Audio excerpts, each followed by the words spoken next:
Bonjour à tous, c'est Lucelle Yakuza. Je suis à Silver Square, dans l'immeuble que j'ai designé. Et là, on est au premier floor, donc au rez-de-chaussée. Et vous pouvez me suivre, on va monter ensemble.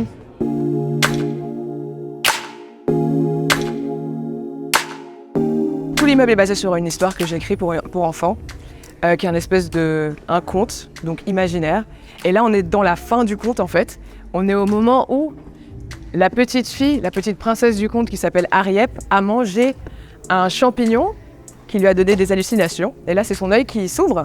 Une fois qu'elle ait mangé le champignon, elle voit le monde d'une autre façon, tout différemment. Et donc là, elle est dans la forêt, toujours, parce qu'elle s'enfuit dans la forêt.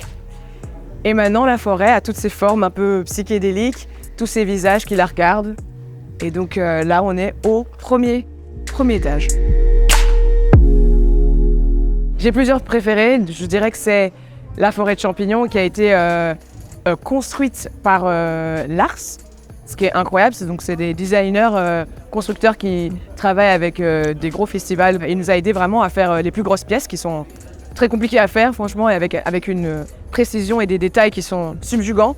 Parce que quand j'ai proposé de faire une forêt de champignons géants, j'aurais jamais cru que j'aurais en fait une vraie forêt de champignons géants, donc je suis hyper contente. L'amphithéâtre, mon endroit, un de mes endroits préférés parce que je le trouve extrêmement calme. Il est beau, il est chill, il est réconfortant. Il y a toutes mes couleurs préférées. Donc le rouge, le vert et tout ça, c'est vraiment des couleurs qui me sont chères. Surtout avec les matériaux, on a choisi des rideaux en velours pour matcher vraiment l'esprit de forêt. Toute l'histoire se passe dans une forêt, donc là on a la forêt et là on a un paysage que j'ai dessiné et qu'encore une fois, Lars a reproduit en grandeur nature avec d'autres artisans et franchement c'était incroyable, j'ai vu le processus, je suis venue plusieurs fois pendant le chantier. Et c'est incroyable de voir les dessins que je fais sur mes petites feuilles et sur mes iPads devenir ces énormes choses. Ce que je voulais faire ressentir comme sensation, c'était le calme ultime, la sérénité. C'est ce que moi, la nature m'apporte. La nature m'apaise, la nature me calme, me berce, m'endort.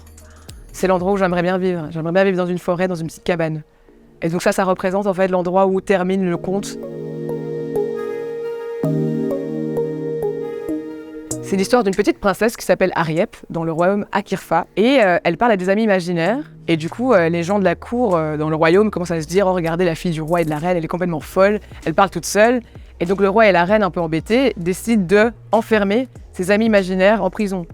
Et vu qu'elle a peur, elle pense vraiment qu'on peut enfermer ses amis imaginaires alors que c'est pas possible, on peut pas enfermer ton imagination. Mais vu que j'ai une petite fille, elle y croit, elle s'enfuit, elle court dans le jardin en pleurant, elle se cogne à un arbre.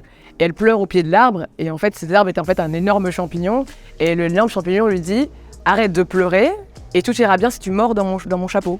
Et quand elle mâche, elle ouvre les yeux, et en fait c'est un champignon hallucinogène, et elle revoit ses amis en fait, et elle voit qu'en fait son imagination peut être partout, et sous toute forme, et c'est une histoire pour expliquer que malgré que les gens ne te croient pas dans tes intentions, dans ce qui pour toi est vrai, tu le retrouveras toujours. Ta vérité existe toujours, sous d'autres formes, c'est un peu l'histoire de ma vie en fait.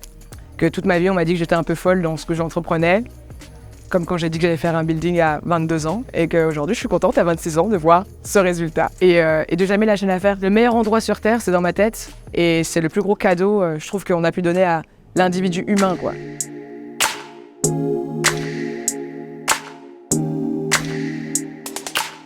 Là, il y a tous mes symboles, là, je sais pas si vous les voyez. Ils sont en incrustation partout.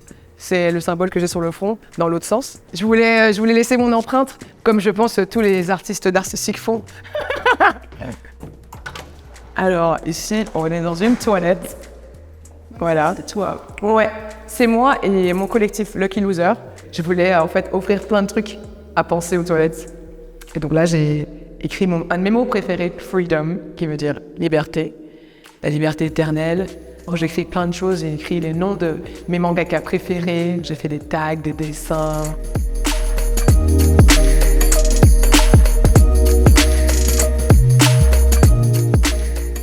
Ça peut-être je suis hyper contente. J'ai créé un alphabet que j'ai utilisé pour mon album aussi, il est partout. Et toutes les salles de réunion et toutes les salles un peu importantes sont en Kiswahili et en Kinyarwanda, donc mes langues natales.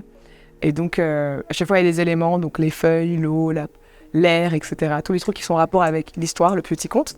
Et là, ici, on peut dormir. Ici, on peut venir et on peut taper un petit somme. Voilà. Ces visages, c'est les portraits de famille de Ariep.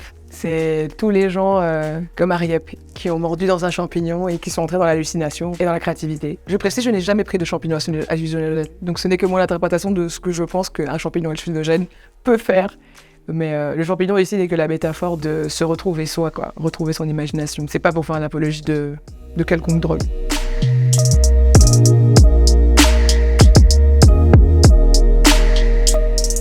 On a fini de faire le tour. J'espère que cet endroit va vous inspirer, tout comme par moments j'espère qu'il va vous oppresser aussi.